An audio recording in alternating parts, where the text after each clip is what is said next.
Gen Z. প্রত্যেক Gen Z মনোজগতের জীবনে স্বাগতম। ঘুমহীন রাত জাগা পাখির মতন ক্লান্ত, বিষণ্ণ, বিষাদময় জীবনের দিনগুলো একাকিত্বে রাজ করতে করতে আমরা এখন যন্ত্রে রূপান্তরিত হচ্ছি। এই কোলাহল জীবনে আমাদের চাই একটু প্রশান্তির মুক্ত বাতাস, কিন্তু তার কোথায় হচ্ছে? আজকের এই যান্ত্রিক পৃথিবী, যেখানে প্রতিদিন আমরা দৌড়াচ্ছি প্রযুক্তির পেছনে, আরামের পেছনে, সাফল্যর পেছনে, একবার কি ভেবে দেখেছি এই যান্ত্রিকতার ছোঁয়ায় আমরা কি হারাচ্ছি?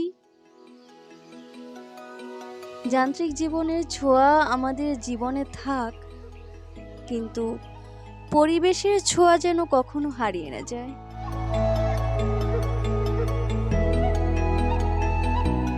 এটাই আমাদের চিরন্তন অঙ্গীকার হওয়া উচিত।